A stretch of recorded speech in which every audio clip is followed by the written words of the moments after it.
नमस्कार मित्रों, संस्कृत कक्षा में आपका एक बार पुनः स्वागत है। जैसा कि आपको पता है कि हम अशुद्धि संशोधन का अध्ययन कर रहे थे। अशुद्धि संशोधन के अंतर्गत हमने कारक प्रकरण से संबंधित प्रथमा विभक्ति का हमने अध्ययन किया था और इसके पश्चात अब हम द्वितीय विभक्ति से रिलेटेड कुछ अशुद्धियों का अध्ययन करेंगे। और इस प्रकार से हम प्रथमा से लेकर सप्तमी विभक्ति तथा संबोधन से रिलेटेड अशुद्धियों का अध्ययन करते हुए हम एक बार अपना दोहरान कार्य करेंगे। तो ये देखिए, द्वितीय विभक्ति से रिलेटेड जो हैं प्रश्न वे देखिए। द्वितीय विभक्ति ग्रामाते अजाम नयति। अब यहाँ पर जो न धातु है, नी धातु है, वो क्या है? द्विकर्मक धातु है ना। हमने 16 द्विकर्मक धातु पढ़ी थी। धू, याच, पच, दंड, पृच्छ, जी, शश, मत, ब्रू। तो उसमें से नी क्या है? हमारी द्विकर्मक धातु है। ठीक है। ग्रामाद अजाम नयति, गांव से बकरी ले जाता है। तो ग्रामाद का क्या हो जाएगा? ग्रामम अजाम नयति, नी द्विकर्मक धातु है। ऐसे ही चोर है कृष्णस्य कृपणस्य धनम हरति, चोर कंजूस का धन हरण करता है। तो यहाँ पर क्या है? हा क्या है? यहाँ पर अशुद्ध है। ठीक है। हरा धातु द्विकर्मक धातु है। ऐसे ही स ग्रामे वाहरम वहति, स ग्रामे वाहरम वहति, है ना। तो वहाँ गांव से बाहर ले जाता है। स ग्रामम भारम वहति, तो वह क्या है? यहाँ द्विकर्मक धातु है। ऐसे ही दीनस्य प्रति दया कर्तव्या, दीनों के प्रति दया करनी चाहिए। तो मैंने आपको बताया था कि प्रति के योग में भी द्वितीय विभक्ति का प्रयोग होता है ना। याम प्रतीकोप है। ठीक है। ऐसे ही दीनम प्रति दया कर्तव्या, दीनों के प्रति द्वितीय विभक्ति आ गई इसमें। ऐसे ही आगे देखिए, ब्रह्मचारी गृहे प्रविशति, ब्रह्मचारी घर में प्रवेश करता है। तो अब प्रवेश करने में द्वितीय विभक्ति होती है, जैसे ब्रह्मचारी गृहम प्रविशति। ठीक है।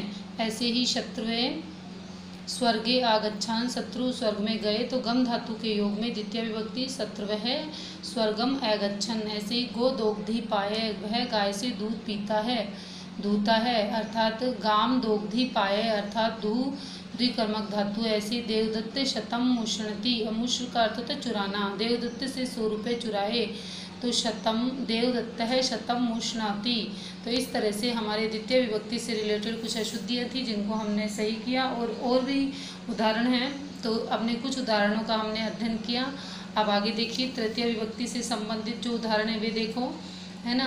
जैसे ही हमको यदि कारक याद है तो हम ये सारे आराम से सॉल्व कर सकते हैं। जैसे रथिका रथेषु संचरन्ति, रथी रथों पर चलते हैं। तो साथ चलने के योग में भी तृतीय विभक्ति बताई थी मैंने आपको। रथिका रथय संचरन्ते, वाहनवाचक शब्दों में तृतीय विभक्ति होती है ना। वाहनवाचक शब्द था हमारा सबसे पहला, है ना। पहचान के उसमें जब हमने किया था तो पहला शब्द क्या था? वाहनवाचक था। तो उसमें कौन सी विभक्ति थी? तृतीय विभक्ति। ऐसे ही देवदत्ते रूपे यज्ञ दत्तेन सादृश्य, देवदत्त रूप में यज्ञ दत्त के समान है। ऐसे ही देवदत्ते रूपेण यज्ञ दत्तेन सह सादृश्यम, गुणवाचक शब्दों में तृतीय विभक्ति होती है। इसी तरह से आत्मन है, आत्मनम विधि, आत्मा से आत्मा को जानो। इसी तरह से आत्मानाम आत्मनम विधि, और साधन से साधन में तृतीय विभक्ति होगी। ऐसे ही अब देखो नेक्स्ट है, सभा विदुष है, बिना न शोभते, सभा विद्वानों के बिना अच्छी नहीं होती। सभा विद्वंसहम विदुषाम विदुषे व बिना न शोभते, बिना के योग में द्वितीय तृतीय और पंचमी विभक्ति।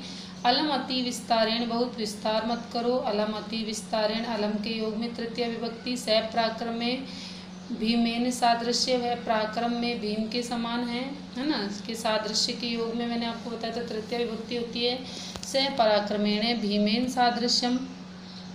स पुस्तकम पठितम, उसने पुस्तक पढ़ी। स पुस्तकम पठितवान, भूतकाल में सकर्मक धातु में कत्वेतु प्रत्यय होता है। ठीक है। अब इसी तरह से हम आगे चलते हैं। देखिए, अक्षेभ्य माँ दिव्य, पासों में जुआ मत खेलो। अक्षय माँ दिव्य, माँ के योग में द्वितीय और तृतीय दोनों ही होती हैं, दिवा के योग में। ठीक है। इसी तरह से देव अध्ययनेन अत्र तिष्ठति, देव अध्ययन के लिए यहाँ ठहरा है। तो किसी कारण हेतु में तृतीय विभक्ति होती है, तो देव अध्ययनेन अत्र तिष्ठति।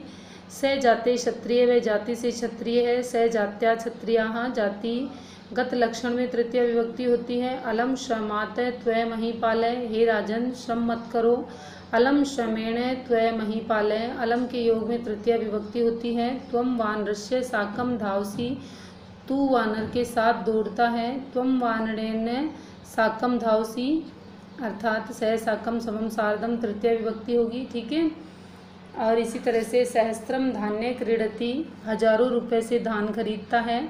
सहस्त्रेण धान्यम क्रीडंती, क्रीडति क्री धातु के योग में तृतीय विभक्ति। स प्रकृति चारु अस्ति, वह स्वभाव से सुंदर है। स प्रकृत्या चारु अस्ति, प्रकृति के योग में तृतीय विभक्ति। त्वम स्वभावात कटुरसी, तुम स्वभाव से कड़वे हो। त्वम स्वभावेन कटुरसी,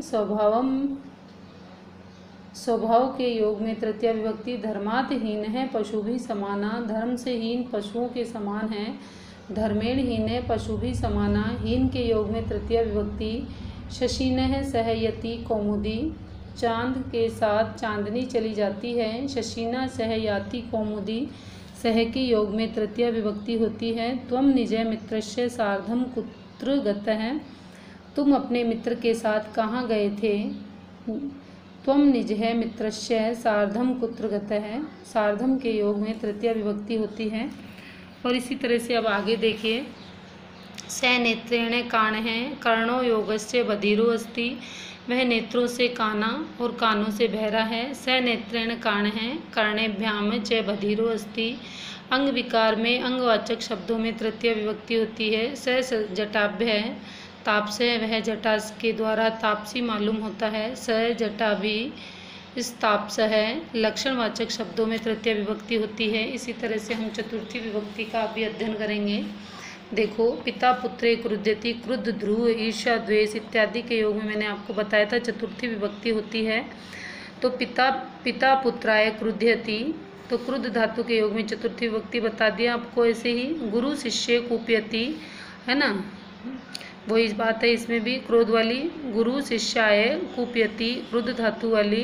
अर्थ वाली धातुओं के योग में ऐसे त्वाम अपूपः स्वदत्ते, तुझे पुआ स्वादिष्ट लगता है। तुभ्यम अपूपः स्वाद्यते, स्वाद के योग में चतुर्थी विभक्ति आती है। छात्रा मत आसूयंती, छात्र मुझसे ईर्ष्या करते हैं। छात्र महम आसूयंती, आसूय के योग में चतुर्थी विभक्ति। अशुद्ध है स पित्रम पत्रम लिखती, वह पिता को पत्र लिखता है। अशुद्ध, इसका शुद्ध रूप हो जाएगा स पित्रे पत्रम लिखती। अभिप्रेति में चतुर्थी विभक्ति होती है। अशुद्ध वयम फलानाम स्पृहयाम, हम फलों की इच्छा करते हैं। वयम फलेभ्य स्पृहयाम, स्पृह के योग में चतुर्थी विभक्ति होती है। पितृन स्वधा, पितरों को हानि, हवि का दान, ऐसे ही शुद्ध हो जाएगा इसका। पितराभ्य स्वधा, स्वधा के योग में चतुर्थी विभक्ति, ऐसी अशुद्ध हो जाएगा। देवान वसट है ना, अलम वसष्ट योगाश्चर्य के योग में चतुर्थी विभक्ति होती है। ठीक है। से देवों को हवि का उपहार, देवेभ्य वसट है, वसट के योग में चतुर्थी विभक्ति। ऐसे ही अयम कुमार है, अश्याम कुमार्या अलम, यह कुमार इस कुमारी के लिए पर्याप्त है ना। तो अलम के योग में भी चतुर्थी विभक्ति होती है, तृतीया भी होती है। अलम के, अलम का अर्थ एक रोकना भी होता है और एक पर्याप्त भी होता है। ठीक है। अयम कुमार है, अश्य कुमारी अलम, अलम के योग में चतुर्थी विभक्ति। और इसी तरह से भारतीय न कामापि ध्रुवंती, भारतीय किसी से द्रोह नहीं करते हैं। भारतीय न कस्में अपि ध्रुवयंती, धो के योग में भी चतुर्थी विभक्ति हो गई। ऐसे ही आगते है विप्रेशु दक्षिणी मायच्छतः, आए हुए ब्राह्मणों ने दक्षिणा दी। तो आगतेभ्य विप्रेभ्य दक्षिणे मायस्स है, देने के योग में चतुर्थी विभक्ति होती है। इसी तरह से स पित्रम पत्रम अलिखित है, उसने पिता को पत्र लिखा। स पित्रे पत्रम अलिखित है, अभिप्रेति अर्थ में चतुर्थी विभक्ति होती है। प्रजानाम स्वस्ति, प्रजाओं का कल्याण हो। और प्रजाभ्य स्वस्ति, स्वस्ति के योग में चतुर्थी विभक्ति। मल्ल मल्लम आलमः, मल्ल मल्ल को काफ़ी है, अर्थात मल्ल मल्लाय अलम है, पर्याप्त अर्थ में अलम के योग में चतुर्थी विभक्ति होती है। बालक को मोदक अच्छे लगते हैं, रोचिये लगते हैं। तो रुच अर्थानाम प्रियमाणाम, अर्थात पसंद आने के योग में। रुचिकर धातु के योग में चतुर्थी विभक्ति होती है। रामे विप्रम वस्त्रम ददाति, राम ब्राह्मण को वस्त्र देता है। रामे विप्राय वस्त्रम ददाति, दान देने के योग में भी चतुर्थी विभक्ति होती है। भक्ति ज्ञानस्य कल्प्यते, भक्ति ज्ञान के लिए होती है। भक्ति ज्ञानाय कल्प्यते, क्लप धातु के योग में चतुर्थी विभक्ति होती है। अग्नि स्वाहा, अग्नि को स्वाहा, स्वाहा स्वधा, है ना। आलम वशिष्ठ योगाश्च इत्यादि के योग में चतुर्थी विभक्ति अपन ने याद करी थी। हरि भक्त है रोचते, हरि को भक्ति पसंद है ना। जो भी रुच धातु आ जाए ना वहीं पर चतुर्थी विभक्ति लगानी है। तो हरिये भक्ति रोचते, तो रुच धातु के योग में चतुर्थी विभक्ति। ऐसी देवान नमः, देवों को नमस्कार, देवेभ्य नमः, देवता को नमस्कार, नमः के योग में चतुर्थी विभक्ति। इसी तरह से अब हम पंचमी विभक्ति का अध्ययन करेंगे।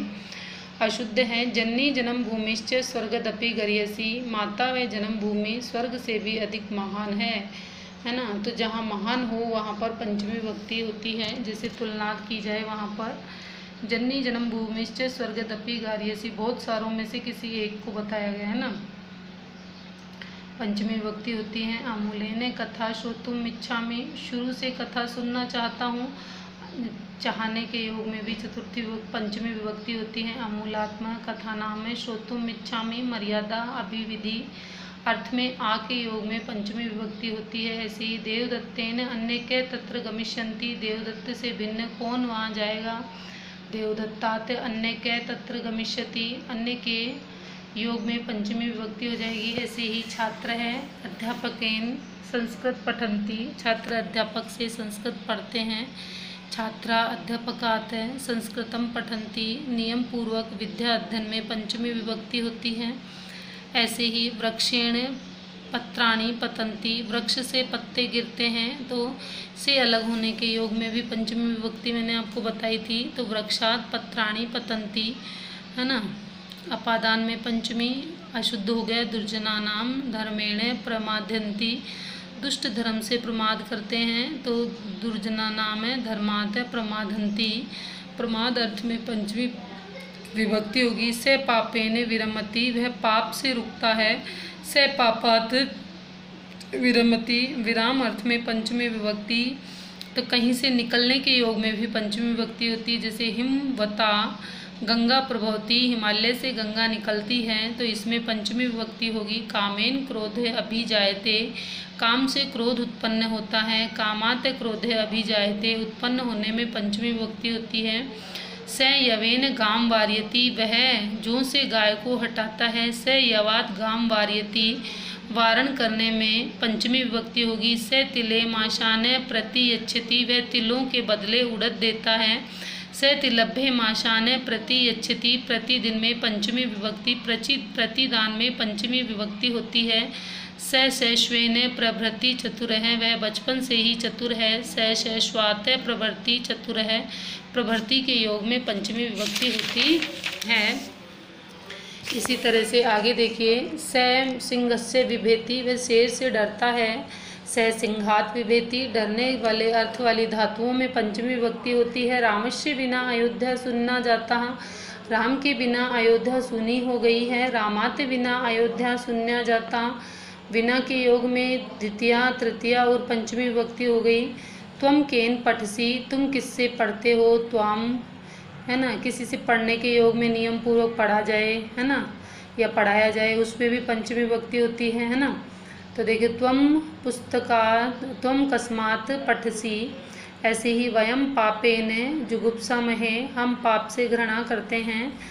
वयम पापात जुगुप्सामहे, जुगुप्सा के योग में पंचमी विभक्ति होती है। अहम धर्मेण प्रमाद्यामि, मैं धर्म से प्रमाद करता हूँ। अहम धर्मात प्रमाद्यामि, प्रमाद के अर्थ में पंचमी विभक्ति होती है। ते त्वरेण रक्षति, वह ते त्वरेण रक्षन्ति, वे तुम्हारी चोर से रक्षा करेंगे।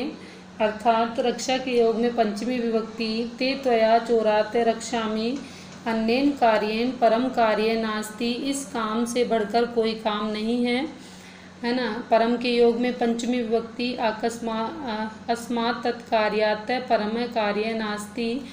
ग्रामीण बहि जलाशो अस्ति, गांव के बाहर तालाब है। ग्रामाद बहि जलाशो अस्ति, बहि के योग में पंचमी व षष्ठी विभक्ति होती है। ऋते ज्ञानस्य न मुक्ति, ज्ञान के बिना मुक्ति नहीं है। ऋते ज्ञानात न मुक्ति, ऋते के योग में पंचमी विभक्ति होगी। इसी तरह से अब हम आगे अध्ययन करते हैं षष्ठी विभक्ति का। षष्ठी विभक्ति में देखो, राम दत्त इदम कार्य करणीयम, राम दत्त को यह कार्य करना चाहिए, है ना। चाहिए अर्थ में षष्ठी विभक्ति होगी।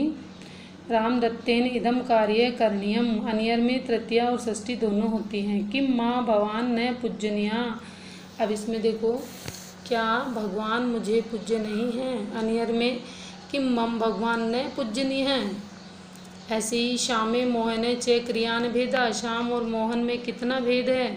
श्यामस्य मोहनस्य चे क्रियान भेदा, अर्थात संबंध में षष्ठी विभक्ति हो गई। ऐसे ही से पठनस्य हेतु तत्र गच्छति, वह पढ़ने के हेतु वहाँ गया था, तो से पठनस्य हेतु तत्र गच्छति, तो यहाँ षष्ठी विभक्ति भी आएगी हेतुवाचक शब्दों के योग में, और तृतीय विभक्ति भी आती है, ठीक है। ऐसे ही स मित्रेण उपकरोति, वह मित्र पर उपकार करता है। स मित्राणाम उपकरोति, उपक्रिय के योग में षष्ठी विभक्ति। और गुरु शिष्य दयते, गुरु शिष्य पर दया करता है, और दय के योग में षष्ठी विभक्ति। गुरु शिष्य से दयते, ऐसे स मातरम स्मरति, वह माता को याद करता है, और स्मृत धातु में षष्ठी विभक्ति शुद्ध है। स मातु स्मरति। ऐसे ही कै हेतु त्वमत्र तिष्ठति, किस कारण तुम यहाँ ठहरे हो। कस्य हेतु त्वमत्र तिष्ठसि, हेतुवाचक शब्दों के योग में तृतीया व षष्ठी विभक्ति दोनों होती हैं। ऐसे ही यज्ञ किम लाभ है, राजा को क्या लाभ है। राज्ञ किम लाभ है, राज्ञ को लाभ है। संबंध में षष्ठी शेष्य षष्ठी। ऐसी शिवेन कृति शोभना वर्तते, शिव की कृति सुंदर है। शिवेनस्य कृति शोभना वर्तते, तिन के योग में षष्ठी विभक्ति। ऐसे ही अन्य पाचक खादंती, अन्न को पचाने वाला खाता है। अन्यस्य पाचकः खादंती, नवुल के साथ में सप्तमी विभक्ति नहीं होती है। ऐसे ही औषधालयाते दक्षिणाते विद्यालयम अस्ति, औषधालय के दक्षिण की तरफ विद्यालय है। औषधालस्य दक्षिणाते विद्यालस्य है अस्ति।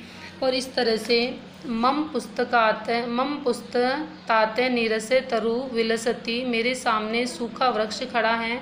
मम पुरस्तात् नीरस है तरु विलसति, पुरस्तत के योग में षष्ठी विभक्ति होगी। ऐसे ही रामे दयते, राम पर दया करें। रामस्य दयते, दय के योग में षष्ठी। ते तरुभ्य अधः स्व पतंती, वे वृक्षों से नीचे सोते हैं। ते तरुणामे अधः स्व पतंती। इस तरह से अब हमारी ये जो षष्ठी विभक्ति थी वह भी कंप्लीट हो गई। अब हम सप्तमी विभक्ति की तरफ चलते हैं।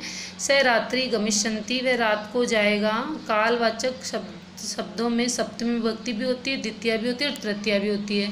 स रात्रो गमिष्यन्ति, गमिष्यति, है ना। देख, कहीं पर जब निश्चित समय दिया होता है वहाँ तो तृतीया विभक्ति होती है। कोई समय नहीं दिया होता तो वहाँ पर पर्टिकुलर क्या होता है, द्वितीया विभक्ति होती है। अब जैसे इसमें ना तो समय दे रखा है ना, और ऐसा भी नहीं है कि नहीं दे रखा, तो अब इसमें क्या है, रात्रि दे रखा है, तो इसमें कौन सी विभक्ति आ जाएगी, सप्तमी विभक्ति। ऐसे ही माता कन्या स्नेहति, माता कन्या से स्नेह करती है, और इसका शुद्ध हो जाएगा माता कन्यायाम स्नेहयति।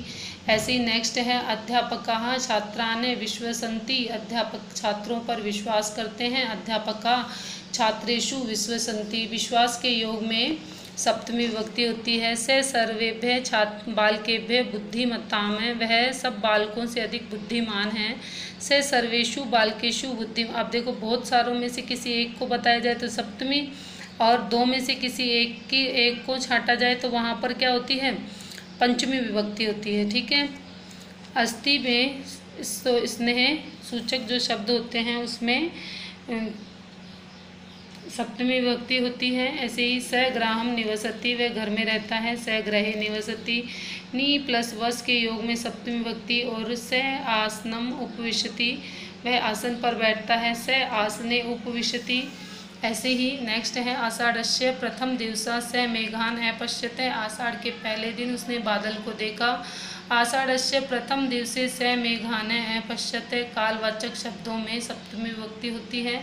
ऐसे कृष्ण मात्र है साधु, कृष्ण माता के प्रति साधु है। कृष्ण है मातृ साधु, साधु के योग में सप्तमी विभक्ति होगी। मम हृदयम त्वाम विश्वस्ति, मेरा हृदय तुम पर विश्वास करता है। मम हृदयम तो ऐसी विश्वस्ति, विश्वास के योग में सप्तमी विभक्ति। तपसाम कन्या न में अभिलाष है, तपस्वी कन्या कि मुझे इच्छा नहीं है। तपस्या कन्यायाम में अभिलाषा, अभि प्लस लस धातु में के योग में सप्तमी विभक्ति होती है। गावाम दुहेमानासु गते, गाँवों को दोहे पर वह चला गया था। गोशु दुहेमानेशु गते, विशेषण और विशेष्य में सप्तमी विभक्ति होगी। ऐसे ही राज्ञ प्रजा भी अनुरागे अस्ति, राजा का प्रजा से प्रेम है।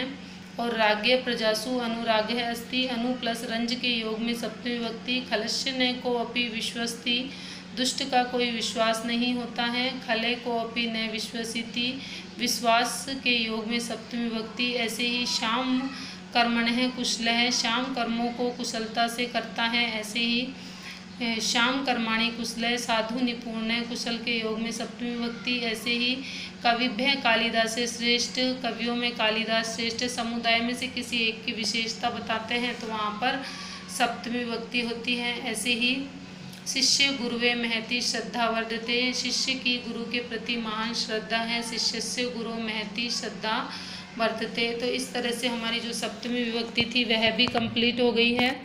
और अब हम सामान्यतः इसके कुछ नियम हैं, उनका अध्ययन हम अगले अध्याय में करेंगे। अनुवाद से संबंधित कुछ नियम हैं कि किस तरह से हम अशुद्धियों को सही कर सकते हैं, है ना, और किस तरह से हम उनको अच्छी प्रकार से हम अपने प्रश्नों को ठीक कर सकते हैं। यदि आपको मेरे द्वारा दी गई जानकारी अच्छी लगी तो आप मेरे चैनल को लाइक करें, शेयर करें, सब्सक्राइब करें, अपने मित्रों को बांटें। जय हिंद, जय भारत, नमस्कार।